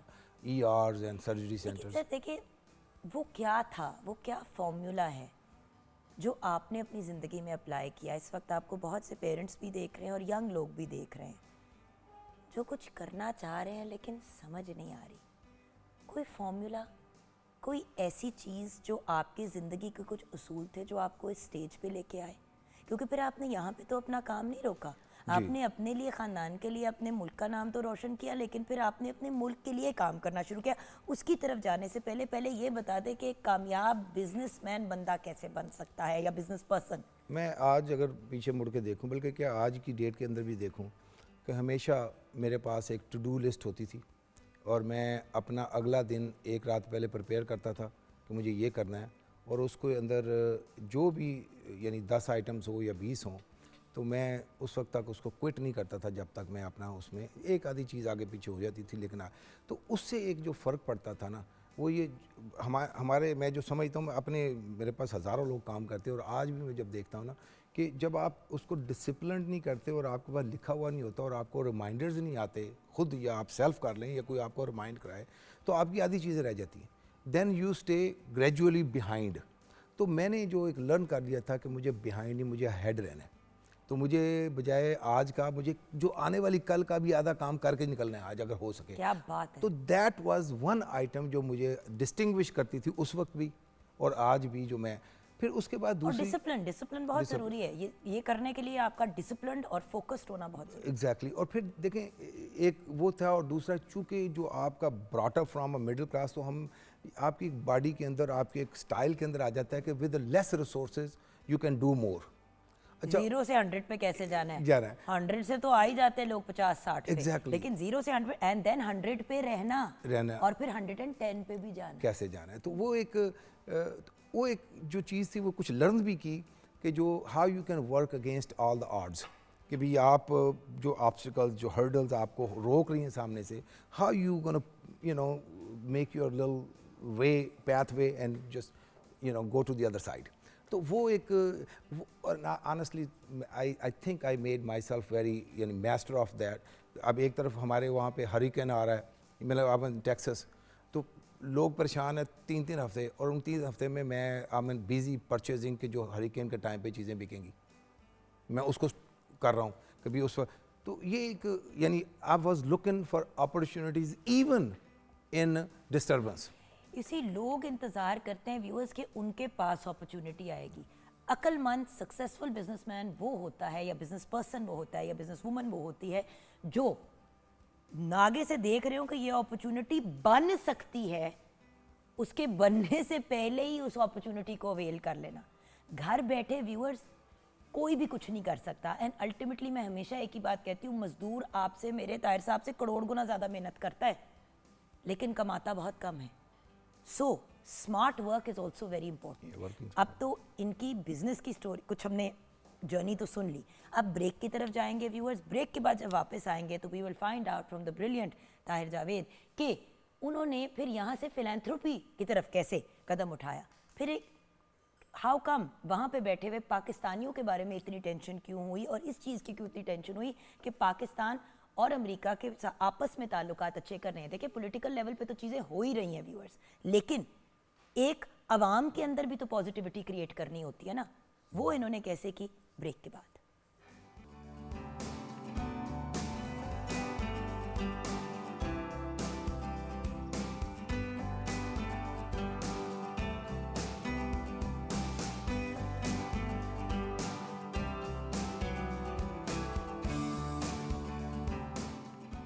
Welcome back from the break viewers. Tahir Javed साहब के साथ जो ऑन एयर बात हुई है उससे कई गुना ज़्यादा मज़े की बात ब्रेक में हुई है। कुछ मशवरे मैंने भी ले लिए। मैंने कहा चलो मैं भी शायद एनी कामयाब हो जाऊँ, उनसे मशवरा दे भी दिए और दे भी दी ना आपने एडवाइस। मेहरबानी है आपकी, वरना लोग मशवरे नहीं देते। उसके बारे में भी नहीं नहीं आपने भी दे दिए। मैंने कहा मुझे मैंने जो दिए वो ना फॉलो कीजिएगा, वरना आपका मेरे वाला हाल हो जाएगा। खैर, we have with us Tahir Javed साहब। अगर आपने अभी भी ट्यून इन किया, एक बहुत ही माशाल्लाह कामयाब बिजनेसमैन। बिजनेस का एस्पेक्ट तो हमने कवर किया, लेकिन इनका फिलांथ्रपी का एस्पेक्ट और द फैक्ट दैट इन्होंने पाकिस्तान और अमेरिका के बीच में जो एक बड़ी खूबसूरत एक डायनामिक क्रिएट किया है। देखिए व्यूअर्स, गवर्नमेंट लेवल पे और उस किस्म के ताल्लुकात तो अपनी जगह होते हैं, लेकिन कुछ ताल्लुकात होते हैं जो बिज़नेस कम्युनिटीज़ पाकिस्तान की और अमेरिका की आपस में क्रिएट करती हैं। देन हमारे एक्सपेक्ट्स जो काम पाकिस्तान में करते हैं, पाकिस्तान के लिए एक तो पॉजिटिव इमेज क्रिएट करने के लिए और पाकिस्तान को मज़ीद कामयाब बनाने में। देन उसके साथ साथ देखें, बिजनेस एस्पेक्ट भी होता है, एक पॉलिटिकल एस्पेक्ट भी होता है, और फिर एक इंटरपर्सनल रिलेशनशिप्स होती हैं। जब वहाँ के लोग देखते हैं कि एक honest, upright, self made Pakistani, देखिए आप भी जानते हैं व्यूअर्स, या तो जब हम पाकिस्तानी का सोचते हैं बाहर के मुल्क में तो सोचते हैं टैक्सी चला रहा होगा, या किसी परचून की दुकान में खड़ा काम कर रहा होगा, या अंडर द टेबल काम कर रहा होगा, या I am very sorry to say कोई क्रिमिनल एक्ट्स कर रहा होगा, या अंडर द टेबल चीज़ें कर रहा होगा। तो जब ऐसी सक्सेस स्टोरी सामने आती हैं तो पाकिस्तान की पॉजिटिव इमेज बनती है। सो सर, मुझे ये बताएं कि पाकिस्तान के लिए जो आपने काम किया फिलैंथ्रपी के पॉइंट ऑफ व्यू से, अब उसकी तरफ चलते हैं। किस पॉइंट पे एहसास हुआ कि मैंने अपने मुल्क के लिए भी करना है? जी, इसमें आपका जो सवाल या जिस तरह आपने उसको पहले पोर्ट्रे किया ना, काफ़ी एक ब्रॉडर स्पेक्ट्रम में चला गया है। तो मैं आपको उसी तरह इसका जवाब देता हूँ कि देखें, पहला तो ऑब्वियसली आपका काम होता है कि economically you strengthen your self and your family. वो हो गया, माशाल्लाह से बेहतर हो गया, बहुत बेहतर हो गया। अल्हम्दुलिल्लाह। तो उसके बाद फिर देखें, मेरी अपनी लाइफ के अंदर फिर 9/11 आया वहाँ पे, जो एक टर्निंग पॉइंट बहुत बड़ा था, जो एक मैं आप और बाकी और मैं लोगों ने। यूनिवर्सिटी में थी उस वक्त, कनाडा में मेरा फर्स्ट ईयर था कॉलेज का। राइट। वैसे दूसरा 9/11 आ गया अमेरिका के अंदर, ये पिछले ये जनवरी की 20 तारीख को। बिल्कुल बिल्कुल। हाँ, तो वो जो पहले जल गया पूरा। नहीं कौन सा? जो प्रेसिडेंसी जो जी, जी, जी। हाँ, ये दो हफ्ते के अंदर हमने पूरी दुनिया को धमकियां दे दी। अच्छा, बहरहाल वो था ना, उसके बाद एक बिल्कुल थॉट प्रोसेस लोगों का all of a sudden change हो गया। अमेरिका के अंदर भी जो बाहर के लोग आकर बैठे थे, अब जो ब्लेम था वो मुसलमानों पे था, और हम मुसलमान थे। अफ़गानिस्तान पॉइंट आउट हुआ, पाकिस्तान तो उस माहौल के अंदर हमारे पास उस वक्त कोई ज़्यादा चॉइसेस नहीं थी अदर देन या तो फिर हम पाकिस्तान वापस चले जाएं, या फिर वहाँ रहें तो फिर मेन स्ट्रीम के अंदर इन्वॉल्व हों। Either it's a social work और इट्स अ पॉलिटिक्स। मैंने फिर उस दिन से ऑनवर्ड, फिर पहले जो क्रिकेट खेलते थे मैंने वो भी बंद की, कोई गोल्फ नहीं खेली, कोई इस तरह। तो मेरी चीज़ें होती थी टाउन हॉल्स, मैं जाता था, लोगों को कम्युनिकेशन, स्पेंड वॉलंटियर टाइम और रिलेशनशिप बिल्डिंग शुरू कर दी, और started from the grass root and went all the way. और अब ये देखें, ग्रास रूट से के भी बिल्कुल छोटी छोटी आपकी सिटी काउंसिल के लेवल से शुरू की, and then I reached all the way to the White House. तो ये जो एक काम था ना, वो एक ज़रूरत बन गई थी उस वक्त। अगर मैं या कुछ और लोग, लेकिन सर हर बंदा व्हाइट हाउस में नहीं पहुंच पाता। नहीं, अच्छा, उसमें भी एक चीज़ है ना कि बाहर खड़े एहतजाज जरूर कर लेते, अंदर नहीं पहुंच पाते। उसमें आपको कंसिस्टेंट होना पड़ता है ना कि आई पिक्ड माय पाथवे। मैंने कांग्रेस का इलेक्शन भी लड़ा, by the way. Oh, wow. Out of 11 people I was on a second number of votes, जीतने वाले के बाद Awesome. दूसरे नंबर पे। माशाल्लाह। और मज़े की बात आपको बताऊं कि पूरे डिस्ट्रिक्ट के अंदर 700 मुसलमानों के, पाकिस्तानी तो छोड़ दें, मुसलमानों के सिर्फ 700 वोट थे। उसके अंदर हज़ारों वोट लेके मैंने जब इलेक्शन लड़ा, तो अमेरिका के अंदर ये भी चीज़ें हमने अपनी आंखों से देखी कि भी आप यानी एक बिल्कुल इमिग्रेंट आके इलेक्शन में जब करते हैं, तो so these are the things. अच्छा, उसमें फिर जब आहिस्ता आहिस्ता आगे हुआ तो आई रियलाइज, ऑनेस्टली स्पीकिंग, जब आप पॉलिटिक्स को समझते हैं और पावर कॉरिडोर्स के अंदर लोगों से इंटरेक्ट करते हैं एवरीडे डेली बेसिस के ऊपर, फिर आपका वास्ता पड़ता है कुछ और लोगों के साथ। जैसे मैं आपको इंडियन लॉबीज़ अपना काम कर रही होती हैं, इजरायली लॉबीज़ अपना काम कर रही होती हैं, चाइनीज़ अपना, ये सारे अपना अपना। तो उस वक्त आप देखते हैं फिर then they do not let you work कि यार ठीक है आप अपना कर, नहीं, बिहाइंड द सीन टांग भी खींची जा रही है। एग्जैक्टली, तो वहाँ पे फिर आप you become even more stronger कि अच्छा ये बात है तो हम भी करते हैं। चलो जी फिर आ जाओ, वो लस्सी के भी क्या होता है, तो लाहौरी खून भी तो जागना था ना। एब्सोल्युटली। तो मैंने इस सारे काम के अंदर दर्जनों, मैं आपको बोलूं कि 80-90 सेनेटर और कांग्रेसमैन के साथ ज़ाती दोस्तियां डेवलप कर ली। सो आई मीन नेटवर्किंग बहुत ज़रूरी है एक्चुअली। वो जो कहते हैं ना व्यूअर्स, हम अपने वो जो एक टावर में जाके बैठ जाते हैं और सोच रहे होते हैं कि हमारी जो 1.5 इंच की मस्जिद है वही सब कुछ है। It doesn't work like that. लोगों के देखिए दो चीज़ें होती है, एक होते हैं आउट ऑफ द बॉक्स खड़े होके देख रहे हो चीज़ें, या उस बॉक्स का हिस्सा बन Exactly, जाओ। yeah. जब आप हिस्सा बनेंगे तो लोग आपको सुनेंगे भी अच्छा, और आपको सुनाएंगे भी। अच्छा जुगन, उसमें एक चीज़ और भी है कि आप जब हिस्सा बनेंगे ना, तो हम ये भी नहीं कर सकते कि जी मेरी जो इंटरेस्ट पॉइंट पाकिस्तान है तो फिर उसी की केली बात हो। तो आपने कलेक्टिवली बाकी good. लोगों को भी साथ लेके चलना है सबको। कि जो जितनी भी यानी माइनॉरिटीज़ की बात करेंगे तो और अच्छी हो जाती है। सर फिर देखिए ना, फ़लस्तीन की भी बात होगी, फ़लस्तीन। फिर पाकिस्तान की भी बात होगी, फिर बोस्निया की भी बात होगी, फिर कश्मीर की अफ्रीका, बात कश्मीर होगी। की बात होगी, फिर आप सबको लेके चलेंगे। एग्जैक्टली। अच्छा, अब वहाँ पे फिर जो यानी ये सारी चीज़ जो चलती रही, फिर एक टाइम ये भी आया कि यहाँ से मुझे कांटेक्ट किया गया प्राइम मिनिस्टर लेवल पे और आर्मी चीफ लेवल पे कि जी प्राइम मिनिस्टर आ रहे हैं डीसी में, तो आप मेंबर्स ऑफ कांग्रेस की के साथ एक उनकी इंटरेक्शन कराए। So I brought 63 member of Congress, ये एक छोटे से रूम में, little bit bigger than this room, और उनको मैंने प्राइम मिनिस्टर ऑफ पाकिस्तान के साथ 2 घंटे के लिए उनकी इंटरेक्शन कराई वहाँ पे, How और wonderful. Including speaker of the house. तो I was the host of the event, और that is a record even today. देखिए अब जाहिर भाई आपने मुझे नहीं बुलाया, सॉरी। देखिए अच्छा, क्योंकि मैं भी तो अपने घर में एक तोप हूं। आपने भी आप भी एमएनए बनी नहीं ना। ताड़ी मेहरबानी बॉस, ताड़ी बड़ी मेहरबानी। हाँ जी। तो बहरहाल एनीवे, जी। तो मोहसिन नकवी साहब को तो बुलाया है, उनकी तो ये पिछली, तो ऐसे ही मतलब वो भी जब अब हमारे इंटीरियर मिनिस्टर साहब जब आए हैं तो आपने उनको भी मिलाया लोगों से, उनका भी इंटरेक्शन कराया।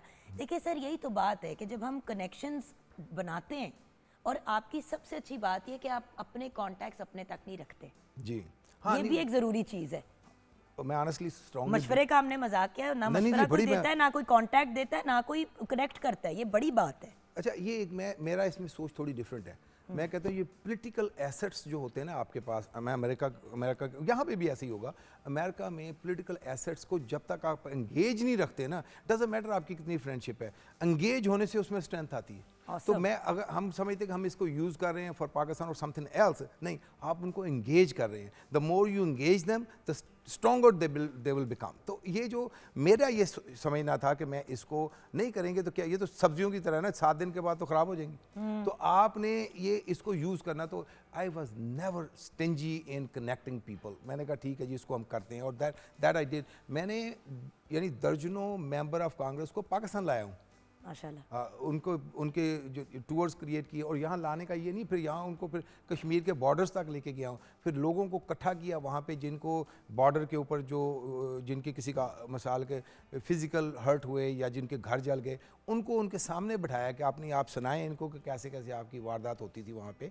तो दिस इज़ द वर्क जिसके ऊपर फिर वो रियलिस्टिकली जब वो मेंबर ऑफ कांग्रेस या सेनेट वापस जाता है तो उसका जो काम करने का एक स्टाइल होता है ना कि मैं I was there and I have looked at and spoke to the people, तो चेंज हो जाते हैं, तो पर्सपेक्टिव चेंज होते हैं लोगों की। So sir finally, because we are out of time, मैंने बातें तो आपसे बहुत सी जी, करनी जी, थी, लेकिन टाइम की भी लिमिटेशंस और इश्तिहार और पैसे हाँ, भी नहीं, कमाने बहुत हमने। बहुत सो ज़रूरी। जाते जाते जी, words of wisdom, inspiration for our viewers, क्या कहना चाहेंगे सर? देखिए, मैं अब आपके जो ऑडियंस है मॉर्निंग शो में, I have no idea, but मैं कोशिश करूँगा यंगस्टर्स को कि मैंने एक छोटा सा तजर्बा यहाँ पे किया कि बैक ऑफिस जो अमेरिका के अंदर जो लोग पाकिस्तान में बैठ के काम करना चाहें, और इतना सक्सेसफुल हमारा वो एक प्रोजेक्ट हुआ। मैं आई वुड इनकरेज एवरीबॉडी कि आप यानी आउट ऑफ द बॉक्स सोचें और लर्न करें। हमने खुद ने एक इंटर्नशिप प्रोग्राम शुरू किया यहाँ पे कि लोगों को, बच्चों को यहाँ बैठ के ऑनलाइन जॉब्स ढूंढ के दे, and I think this is a new future जिसके अंदर हम मतलब हज़ारों लाखों जॉब्स क्रिएट कर सकते हैं, जिसको हालांकि जो president of United States discourage करने की कोशिश करेंगे, लेकिन it's too late to do that. उसमें हम मैं समझूंगा कि one should set their mind कि मैंने ये इस तरह। सर जी मैंने भी नौकरी दिला दो ऑनलाइन, बच्चे बहुत हैं, उनको पालना है। ठीक है जी, इंशाल्लाह। But thank you so much for coming sir, जी, जी, जी। And more than anything else मैं आपका शुक्रिया अदा करना चाहूँगी।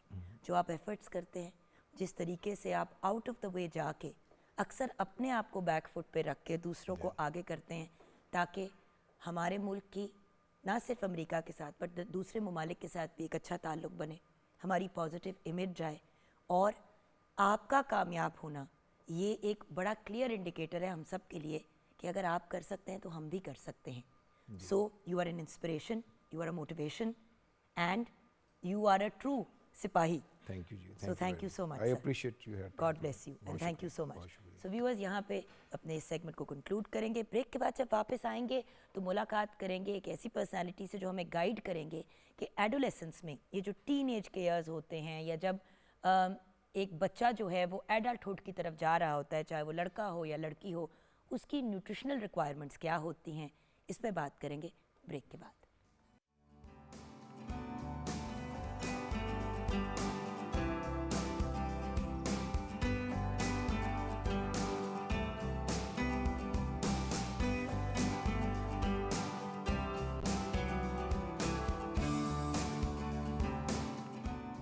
Welcome back from the break viewers. बड़ी ही इंस्पिरेशनल पर्सनालिटी से हमारी मुलाकात हुई और उस दौरान हमें पता ही नहीं चला, लेकिन शेफ़ अनम ने अपना काम मुकम्मल कर लिया। जी ये हमारे जो इशले हैं जिसे हमने नाम दिया था ब्रेकफास्ट कैसेडियाज़ का, वो रेडी हो गए हैं। सर्व किया मैंने उसको केचप के साथ। आप वैसे उसको वैसे भी इंजॉय कर सकते हैं। वही आपकी वाली बात होगी कि लंच में खाएं या ब्रेकफास्ट में खाएं, लेकिन ये है एक complete meal. It's a complete, yes, because vegetables भी हैं, इसमें प्रोटीन का एलिमेंट भी है। Exactly. उसके अंदर हमने होल व्हीट आटा का इस्तेमाल किया है। सो यू नो फाइबर भी आ फाइबर जाएगा। डाला है वो भी हमने सही वाला डाला है, बट अगेन बैलेंस के साथ, तवाजुन के साथ। ये नहीं कि अगर बनाए हैं तो 6 खा लिए, मतलब दे आर डिलिशियस, बट उतना खाएं जितनी पेट में जगह है। बिल्कुल। Thank you so much. You welcome. Viewers, आप जहाँ खाने पीने की बात कर रहे हैं वहाँ पे हमारे साथ एक बहुत ही ब्रिलियंट पर्सनालिटी हैं जो बड़ी मेहनत कर रहे हैं, बड़े एफर्ट्स कर रहे हैं हमारी यंगर जनरेशन, बल्कि हर इंसान की सेहत के लिए। बट स्पेसिफिकली आजकल एक पॉइंट ऑफ कंसर्न है कि जो यंग बच्चियां हैं, यंग बच्चे हैं, उनके हेल्थ के इश्यूज़ बहुत ज़्यादा इंक्रीज़ करते जा रहे हैं। हमारे मुल्क में डायबिटीज़ की जहाँ एक तरफ बढ़ती हुई शरह है, वहाँ पे अनीमिया हर दूसरे बच्ची को है। So these are very major points of concern. आइए मुलाकात करते हैं उस पर्सनालिटी से जो अनथक मेहनत कर रहे हैं हमारे मुल्क के बच्चों के लिए, हमारे मुल्क के फ्यूचर के लिए, हमारे यूथ के लिए। एंड डोंट फॉरगेट व्यूअर्स, 60-70% अवाम हमारी यूथ ही है। सो डॉक्टर इजहार चौधरी हमारे साथ हैं, जो पाकिस्तान मेडिकल एसोसिएशन PMA के प्रेसिडेंट है एंड प्रिवेंटिव मेडिसिन के एक्सपर्ट हैं। और आपको पता है हमारा तो स्लोगन है prevention is better than the cure. हम और 40 साल से ज़्यादा इनका एक्सपीरियंस है इस फील्ड में। डॉक्टर इजहार चौधरी, अस्सलाम वालेकुम। वालेकुम अस्सलाम। I am really happy to be with you. और ख़ास तौर पे जो आपने आज का मुकालमा रखा है, ये बहुत ज़्यादा मैं समझता हूँ कि हमारे कौमी फ़राइज़ में से एक है और जिस पे मेरी तंजीम अरसा दराज से काम भी कर रही है और अल्हम्दुलिल्लाह हमने काफ़ी मौसर तरीके से इसमें कामयाबी भी हासिल की है। लेकिन अभी हम समझते हैं इसमें और काम करने की बहुत ज़्यादा ज़रूरत है और इसके लिए अवेयरनेस होना, लोगों का जानना ज़रूरी है। बिल्कुल। और यहाँ पे मैं प्राइवेट सेक्टर को भी एक रिक्वेस्ट करूँगी, इनकरेज करूँगी कि देखें हम लोग इतने प्रोग्राम्स करते हैं, मॉर्निंग शोज़ करते हैं, दूसरे एंटरटेनमेंट के शोज़ करते हैं, उसमें एक एस्पेक्ट हेल्थ के पॉइंट ऑफ व्यू से और एजुकेशन के पॉइंट ऑफ व्यू से ज़रूर होना चाहिए व्यूअर्स। क्योंकि जिस मुल्क का हेल्थ केयर का सिस्टम और एजुकेशन का सिस्टम सीधा हो जाता है, वहाँ पे 90% मसाइल वैसे ही ख़त्म हो जाते हैं। बिलाशुबा, राइट बिलाशुबा। सो डॉक्टर साहब, एडोलेसेंस की आज हम बात तो करेंगे, लेकिन एडोलेसेंस का मतलब क्या है, इसको हम डिफ़ाइन कैसे करेंगे? देखिए, मैं आम फहम ज़ुबान में एक लफ्ज़ यूज़ करते हैं नौउम्री। तो ख़वातीन के लिए बिलखुसूस मैं ये कहूँगा कि ये 10 साल से 19 साल का वो वक्त है जब हम दूध पीने की उम्र से लेकर एक गैप के बाद सबसे ज़्यादा जिस्मानी ग्रोथ देखते हैं। इंसान बहुत ज़्यादा तेज़ी से बढ़ता फूलता है और इसमें फिर इंसान के अंदर वो तग़य्युरात भी, वो तब्दीलियाँ भी आती तग़य्युर मीन्स के जो उसके जिस्म के लिहाज से, उसके जिस्म के कंट्रोल करने वाले जो हार्मोन्स हम लफ्ज़ यूज़ करते हैं उनके लिहाज से, फिर आपके सोच के अंदाज में भी बहुत तब्दीली आती है। अब आपने अगर रिकॉल करें तो उसमें देखा है कि और आपके उन अंदर हार्मोन्स की वजह से ही मूड स्विंग्स भी आते हैं। वही वो मैं समझता हूँ कि वो सारी तब्दीलियाँ, इन क्यूरियोसिटी जिसे हम कहते हैं कि इंसान का तजस्सुस बढ़ता है कि मैं इस कायनात में आऊँ, अपने इर्द गिर्द के माहौल से, लोगों से मिलने के साथ साथ अंदर से नई तख्लीक करने के लिहाज से, आगे बढ़ने के लिहाज से, ये सारी की सारी तब्दीलियाँ ये नौउम्री के लिहाज से हम कहते हैं। इसी को हम एडोलेसेंस का लफ्ज़ यूज़ करते हैं। लेकिन वो माएँ जो हमें सुन रही हैं, ख़ास तौर पर उन इलाकों से जहाँ हम समझते हैं प्रोपोर्शनेटली तालीम का बहुत रेशो कम है, कम पढ़ी लिखी हैं या नहीं पढ़ी लिखी, उनके लिए कि ये जो नौउम्री की हम ज़ुबान इस्तेमाल करते हैं, ये 10 साल से लेकर 19 साल की उम्र तक के एडोलेसेंट के टाइम को हम कह रहे हैं इस वक्त। क्योंकि अनफॉर्चुनेटली इस टाइम पे सबसे ज़्यादा निगलेक्ट बच्चियां होती हैं, जैसे कि मैं आपसे ब्रेक में भी बात करी थी। एक्चुअली व्यूअर्स, हमने यही सोचा था कि लड़के लड़कियों दोनों के बारे में बात करेंगे, लेकिन फोकस हमारा बच्चियों पे इसलिए ज़्यादा है क्योंकि डॉक्टर साहब अभी खुद आपके साथ फैक्ट्स एंड फिगर्स शेयर करेंगे। डॉक्टर साहब, एडोलेसेंस में बच्चियों में, क्योंकि यू आर द प्रेसिडेंट तो आपके सामने ही ये सारी चीज़ें, वो क्या मसाइल हैं जो सबसे ज़्यादा कॉमन हैं?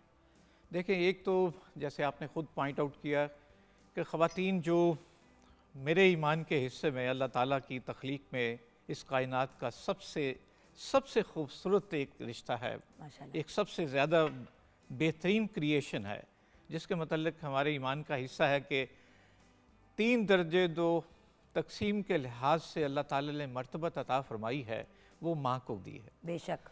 और एक दर्जा चौथे, हालांकि वो घर का सरदार बनाया गया, नान नुस्खे की ज़िम्मेदारी उसके तयन में आई, लेकिन जो माँ का है 3 दर्जे की फ़ौक़ियत का अल्लाह के दरबार में, अल्लाह के यहाँ, तो इसकी अहमियत इसी लिहाज से टेकअप नहीं हो पा रही हमारे माशरे में। क्योंकि देखिए, माँ के पैरों तले अगर जन्नत है व्यूअर्स, बाप ज़रूर उस जन्नत का दरवाज़ा है, लेकिन जिस स्टेज पे एक लड़की माँ बनती है, उस स्टेज पे इतने प्रॉब्लम्स हो चुके होते हैं डॉक्टर साहब, इतने प्रॉब्लम्स हो चुके होते हैं कि इतनी बच्चियों की डेथ हो जाती है, इतनी बच्चियों की हेल्थ के इश्यूज हो जाते हैं। वो मैं आपसे अर्ज़ करूँगा कि ये जो हमारा लेटेस्ट सर्वे आया है अभी इसी हवाले से, कि हमारे यहाँ 54.7% जो बच्चियाँ हैं वो आयरन डेफिशिएंसी एनीमिया का शिकार हैं। मींस कि उसके अंदर खुराक के वो बुनियादी जुज़ियात जो कि उसकी माँ बनने की सलाहियत से लेकर उसकी performance of day to day life में बुनियादी कलीदी कनियाद अदा करता है, वो हीमोग्लोबिन है। और ये जो 54.7% है, ये अनफॉर्चुनेटली किसी भी कंपैरेटिव मुल्क में हम सबसे पीछे रह गए हैं। क्यों? उसकी बुनियादी वजह यह है कि एक तो जैसे आपने आगाज़ से ही कहा कि भी हमारे यहाँ जो पॉवर्टी लाइन का एकदम से आगे बढ़ जाना, गुर्बत की जैसे हम कहते हैं लकीर के नीचे आने वाले, घर के अंदर लोगों की डे टू डे लाइफ इस हद तक मुतासर हुई है कि खुराक जो इंसान के ज़िंदा रहने की बुनियाद है, असास है, उसमें बहुत बड़ी खातिर खा एक कमी वाक़ हुई है। और मैं समझता हूँ कि ख़वातीन बच्ची हैं, जो नौ उम्र बच्ची हैं जिसे हम लफ्ज़ यूज़ करते हैं, उनके अंदर ये जो जिस्मानी तौर पे भी अल्लाह ताला ने थोड़ी सी मर्दों की निस्बत तकसीम के लिहाज से कमी रखी है, वो इसका डायरेक्टली इस वक्त शिकार हो रही है। और मैं समझता हूँ कि जहाँ जहाँ पर हमें सुना जा रहा है, देखा जा रहा है, वहाँ की माएँ भी, वहाँ की बच्चियाँ भी, और जो हमारे हेल्थ वर्कर्स हैं वो इस पर खुसूसी तवज्जो दें। और जो करीबी हमारे मराकज़ इस वक्त हुकूमत वक्त के उसमें काम कर रहे हैं, पहला काम ये करें कि माएँ जौन सी हैं उसका फौरी तौर पर नोटिस लें कि अगर ये बच्चियाँ अपनी डे टू डे लाइफ में फोकस नहीं कर पा रही हैं, थकावट का शिकार होती हैं, मिजाज में उनकी तब्दीलियाँ आ रही हैं और ये उनका काम करने को दिल नहीं करता, नकाहत बढ़ती जा रही है, और आप एक विजिबल चेंज देखते हैं कि उनके जो टेक्सचर ऑफ स्किन में भी तब्दीलियाँ आ रही हैं, पहला काम आप ये करें कि आप उनके लिए हीमोग्लोबिन की जो हम कहते हैं रूटीन में सीबीसी वो किसी भी करीबी कंप्लीट काउंट, ये सहूलत अल्हम्दुलिल्लाह मेरा ख्याल तमाम BSU और RSC पे भी इस वक्त दस्तियाब है। वो करीबी भी जो सेहत मरकज़ है वहाँ तशरीफ़ लेके जाएं और अपनी असेसमेंट करें। और अल्हम्दुलिल्लाह हम बहुत सारे ऐसे अल्लाह के नेक बंदे हैं, ऐसी तंजीमें हैं जो इस काम में हमारी मददगार हैं और मैंने उनको बड़ा अनथक तरीके से काम करते हुए देखा है। तो उनकी तवस्सुत से हम अपनी ज़िम्मेदारी महसूस करते हुए तमाम माओं तक और उन नौउम्र बच्चियों तक पहुंचने की कोशिश कर रहे हैं। और आपका ये प्रोग्राम इंशाल्लाह हमें उम्मीद है कि जहां देखा जाएगा हम उसमें बहुत एक पॉजिटिव तब्दीली महसूस करेंगे। अच्छा डॉक्टर साहब, आपने सिम्टम्स तो बता दिए जो अगर बच्चियां अगर माएँ देखें तो उनका ख्याल करें, लेकिन ये तो सिम्टम्स हैं। अगर इनको डील ना इनके साथ सही तरीके से किया जाए या अगर इनको शुरू में ही ना इसके साथ प्रॉपर तरीके से इसको मैनेज किया जाए तो फिर इसके नुकसानात क्या हो सकते हैं? क्योंकि देखें यहाँ तक तो चलो बच्ची ढीली पड़ी हुई है, नहीं इतनी भाग दौड़ करती, पता नहीं क्या है, इसका मूड हर वक्त ख़राब रहता है, सोती बहुत है, उसका दिल ही नहीं चाहता कुछ करने का। ये तो लोग अक्सर मूड स्विंग्स पे बात डाल के छोड़ देते हैं। अब अगर इस चीज़ को इग्नोर किया जाए तो इसके साइड इफ़ेक्ट्स क्या हैं और इससे लॉन्ग टर्म क्या प्रॉब्लम्स हो सकती हैं?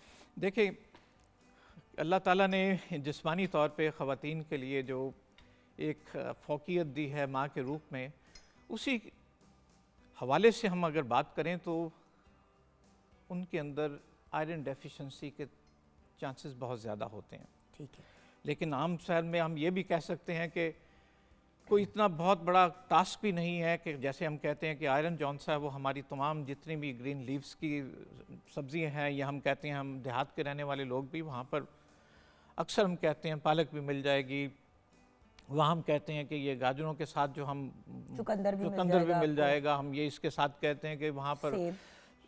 लीमू बहुत कसरत में मिल सकता है उसका बनाया हुआ, ताकि उसकी एब्जॉर्प्शन में भी काम आ सकता है। इसी तरह हम सिट्रस फ्रूट की जब बात करते हैं तो ये इसकी एब्जॉर्प्शन के लिए जौन सा ना इसके 3 तकसीम के लिहाज से कहते हैं कि हम खुराक के अंदर उसकी डेफिशिएंसी ले रहे हैं या उसको कम मिकदार में ले रहे हैं, या उसके जिस्म के अंदर अगर जैसे हम कहते हैं ख़वातीन के लिए जब उस एज में पहुँचती हैं तो वो जो साइक्लिक डेफिशिएंसी आती है वो भी एट टाइम्स अगर अब नॉर्मल हो जाए तो उसमें भी ज़्यादा ज़्या होने की वजह से खून की कमी में हम कहते हैं आयरन डेफिशिएंसी हो जाती है। इसी तरह से अगर कभी कभार हम देखते हैं कि कोई ऐसी बीमारी जैसे मलेरिया हम कह सकते हैं, या हम कह सकते हैं कि हम डेंगू के सूरत में, ऐसी सूरत में हम कहते हैं कि इसकी कमी वाक़ई होगी, लेकिन हम उसके मुशाहिदे के मुताबिक फौरी तौर पे किसी करीबी सेंटर पे रुजू करें ताकि साइंटिफिक हम इसके उसमें एहतमाम कर सकें, प्रिवेंशन में जा सकें। अच्छा डॉक्टर साहब, हम ब्रेक की तरफ जाएंगे। ब्रेक के बाद जब वापस आएंगे तो मैं ये जानना चाहती हूँ कि अगर आयरन की कमी हो तो क्या मौत वाक़या हो सकती है, और क्या क्या फिज़िकल मेडिकल मसाइल हो सकते हैं जिनके बारे में लोग सोचें? क्योंकि देखें, लोग कहते हैं कैंसर हो गया तो कहते हैं हाँ जी कीमो करा लेंगे, मगर जब आप कीमो राइट टाइम पे नहीं कराते और जल्दी नहीं करवाते तो स्टेज 3 और 4 पे कैंसर से वापसी भी मुश्किल हो जाती है। सो आयरन डिफिशिएंसी की वजह से जिस्म पे क्या असरात होते हैं और लॉन्ग टर्म क्या नुकसान हो सकते हैं, ये जानना है, और इससे बचने के लिए हम क्या कर सकते हैं, ये दोनों बातें हम सर आपसे जानेंगे ब्रेक के बाद।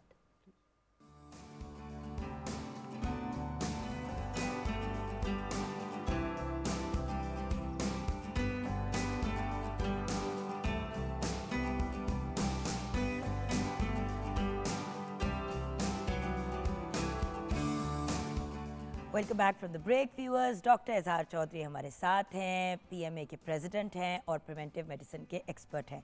डॉक्टर साहब, आयरन डिफिशिएंसी जो बच्चियों में एडोलेसेंस में बेसिकली ज़्यादा हो जाती है और फिर वक्त के साथ अक्सर बढ़ती चली जाती है क्योंकि वो इग्नोर होती है। अगर आप फौलाद की कमी, जिसको आयरन की कमी भी अंग्रेज़ी में कहते हैं, और अनीमिया की बात करें, अगर अनीमिया किसी को हो जाए तो उसके क्या असरात है जिस्म के ऊपर? सबसे बड़ा तो ये कि उसकी जो उस नौउम्री के दौरानिए में ग्रोथ है वो बहुत ज़्यादा मुतासर होगी, उसका कद छोटा रह सकता है। और फिर जब उसकी अगली मरहला ज़िंदगी का आएगा, अगर शादी के उसमें जाती है तो बहुत ज़्यादा चांस पड़ जाता है कि इसकाते हमल में चली जाएगी, उसका बेबी जो होगा उसके अंदर भी ये असरात आगे जाएंगे। उसकी पैदाइश के वक्त अंडरवेट जिसे हम लव चूज़ करते हैं, माँ के लिए तो सबसे बड़ी उसकी औलाद ही ख्वाहिश भी होती है, और उसके अल्लाह ताला ने जो एक मोहब्बत डाली है, सबसे कीमती चीज़ तो बच्चा ही है उसके लिए। और मैं समझता हूँ ख़वातीन में जैसे आजकल हमारी नई नस्ल में ये अपने जिस्म और अपनी फ़िज़ीक के मतलब भी कहता है अगर आयरन डेफिशिएंसी हो रही है तो ये तमाम चीज़ें उसमें इफ़ेक्ट कर रही हैं। उसकी ग्रोथ के लिहाज से तो जो मुतासर होना है उसकी आम मामूली ज़िंदगी के अंदर भी, कि उसका जो हम कहते हैं कि फ़िज़िकल जो लोगों के सामने अपीयरेंस के लिहाज से अट्रैक्शन जो एक इस उम्र के हिस्से में ख़ास एक अल्लाह की तरफ से अता की और एक होती और है। बात सर, छाइयाँ पड़ जाती हैं अगर आप इवन फिजिकली दिखने में भी कहें तो स्किन का कलर अजीब सा हो जाता है, बंदा पीला पीला लगना Yes. शुरू हो जाता है, मुंह पे छाइयाँ आ जाती हैं और वो ऐसी छाइयाँ होती हैं पर जाती भी नहीं है।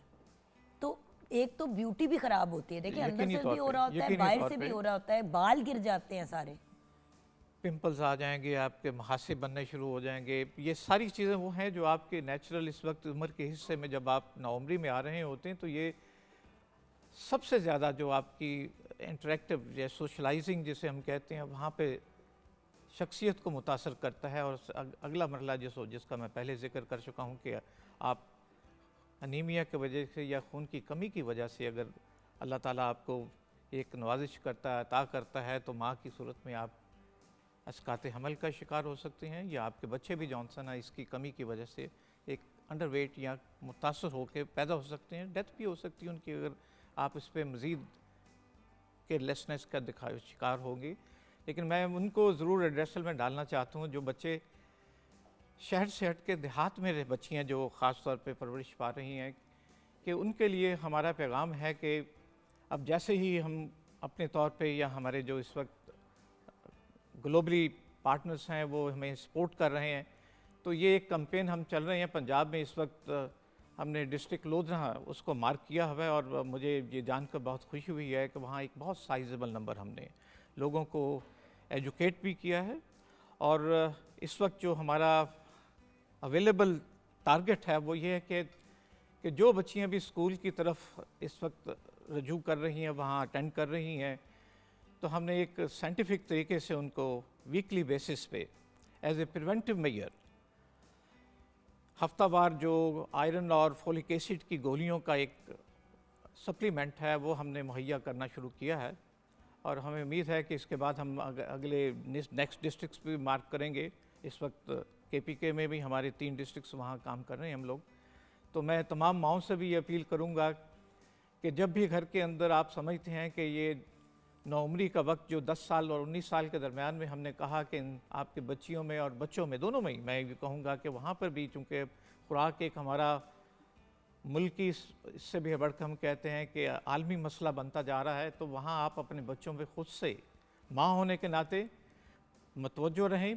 और जैसे आप देखते हैं कि उनकी पढ़ाई में दिल का ना लगना, वो बहुत सुस्ती का शिकार हो रहे हैं या उसके जिस्म के अंदर पिलाहट की अपीयरेंस होती हैं, तो आप फौरी तौर पे उस पर करीब तरीन जो हमारा हेल्थ मरकज़ है वहाँ पे रजू करें और हम उसको साइंटिफिकली हैंडल करें।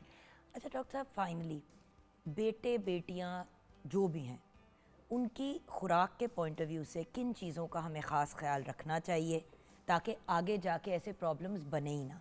देखिए, आप प्रिवेंटिव मेडिसिन में एक्सपर्ट हैं, 40 साल से ज़्यादा माशाल्लाह आपका एक्सपीरियंस है। आपसे बेहतर हमें कौन गाइड कर सकता है कि वो कौन सी बेसिक चीज़ें हैं जो पैदाइश से लेके 10 साल की उम्र तक अगर हम करें तो हमारे बच्चों की फाउंडेशन स्ट्रांग हो जाएगी, बेटा बेटी दोनों के लिए। और बेटियों के लिए अगर कोई स्पेसिफिक चीज़ है तो वो भी बता दीजिए। देखें, साइंटिफिकली तो हम लफ्ज़ यूज़ करते हैं मुतवाज़न ग़िज़ा जौन सी है, जिसमें हम तमाम के तमाम जो हमारी स्टार्च रिलेटेड चीज़ें हैं, हमारी जो अवेलेबल चीज़ें हैं, गंदम, बाजरा, ये सारी जो आम फहम में हम कहते हैं खानों में इस्तेमाल करते हैं, इसमें प्रोटीन की मिकदार का और इसमें चिकनाई की मिकदार का थोड़ा सा तनासुब रखना।